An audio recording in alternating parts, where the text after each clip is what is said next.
Had to make a quick pit stop here and see what this is. Really doesn't run. We'll see about that. I got this thing home. Let's see what it's all about here. There's no throttle lever. It's either on or off with that handle.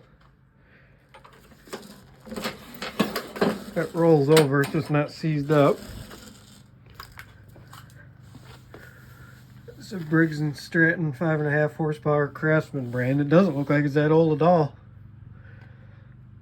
Not self-propelled or anything, so it's a basic lawnmower. But let's do our basic checks here.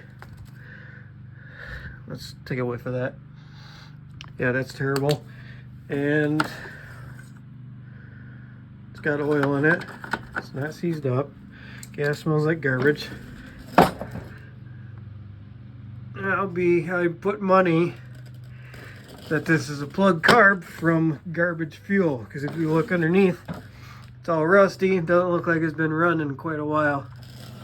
And since we live on a lake here, most of the houses are seasonal. These things sit over the winter, and then when they come spring, they won't fire up because of the garbage gas that they put in them that the EPA so graciously makes us use. Let's check the air filter.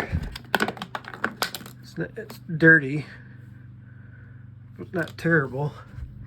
So I'm betting that this is a victim of garbage gas. Let me get some stuff around and do another test. So we're just gonna do a quick experiment because it's not seized up. You know it's getting air, so we're gonna check it for spark and fuel at the same time, just by spraying a little bit of brake clean into the intake, to the carb, and see if it'll bark off.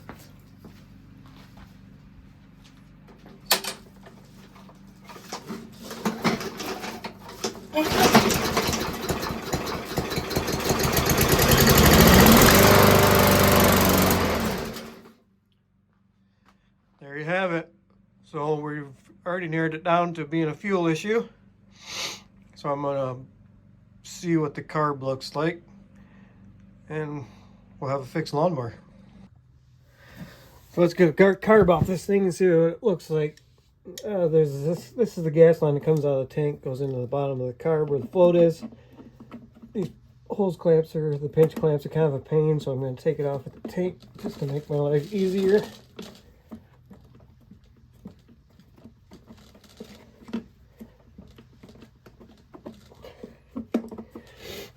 I'll get the rest of them, the rest of that line off when the carbs come out.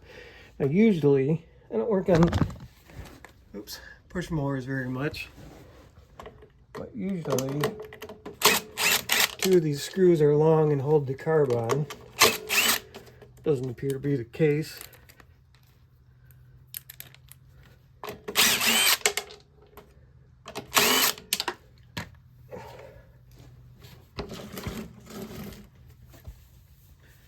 I'll take that off.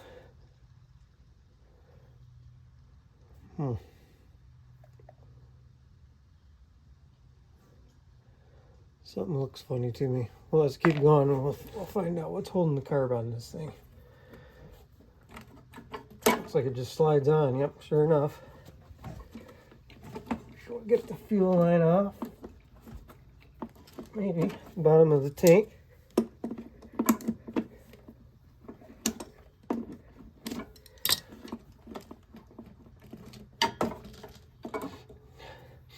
Yeah, that's nasty. And then pulled, and it just the linkage just slides out like so. There's really nothing to this carb because it's single speed, meaning it just runs wide open versus having to idle or choke and everything. Just take these out and then take the bowl off. This is plastic, so I can't. Yeah, there's a little bit of stuff in the bottom of the bowl, but it's not terrible. I'm going to spray some brake clean in there, get all the crap out. Do the same, blow brake clean through the little passages. So that's coming out in here. So there's no main, no slow speed, none of that. There's only one circuit in this. Kind of like you would have in a generator, really. I've got sprayed everything out, just put the bowl back on.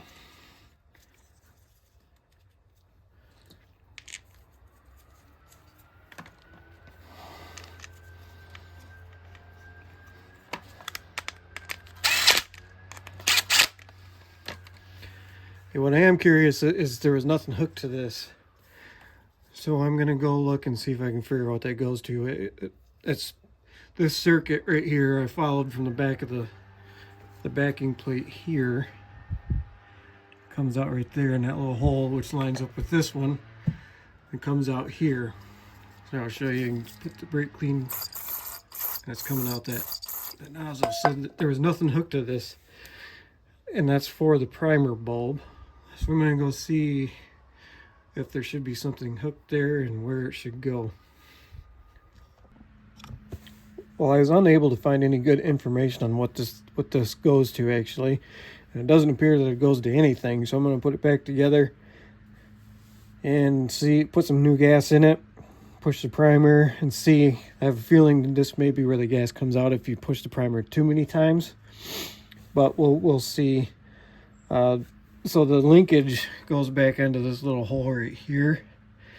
Your linkage is right here, and it's just an S shape. So you hold the carb on its side, and it just flops into place like that. Throw the gas line back on, and then you can push the carb onto the boot, and there you go. So then next will be the backing plate. This is the breather from the engine. It just goes back into the backing plate, so the engine burns up its crankcase pressure. Slide that back on, and we'll put our screws back in.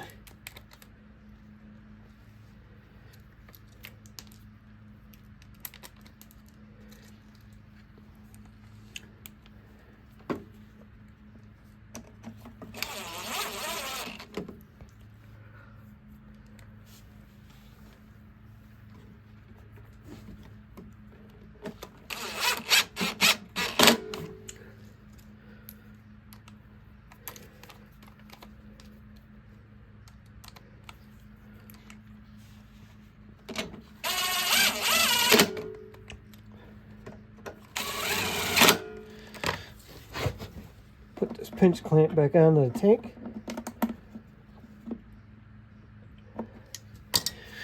Give me a minute, I'm gonna put some gas in it. Alright, so I just put some gas in it. You can go on debates about this for the rest of my life, about using stabilizer and stuff like that when you store them over winter. I personally don't use it.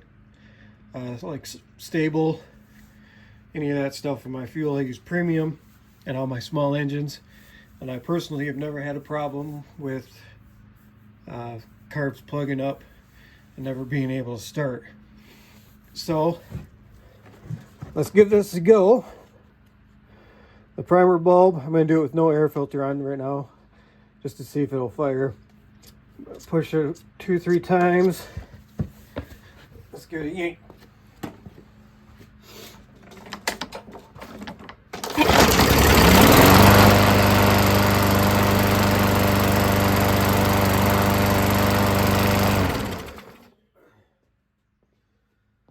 Well, one man's trash is another man's treasure. That took me about, probably if I wasn't filming this, but it took me about 15 minutes to take care of that, and the lawnmower would have been fixed. So I'm hoping that this video will help you guys, especially people that live in the northern climates where your lawnmowers only see half a year of use, or your snowblower gets used the other half of the year. So it's half and half between lawnmower and snowblower. Like I said, I've never had a problem using just premium in these machines, these small engines. Well, that's that. I did discover when I was trying to figure out what that line was for, what that fitting was for, that a new carburetor for this is about $10. So you could either do what we just did here in this video and clean it out, or you can get a brand new one and put it on and not have to mess with it. But society today believes in everything's throwaway, but this just proves right here that it's just usually simple stuff.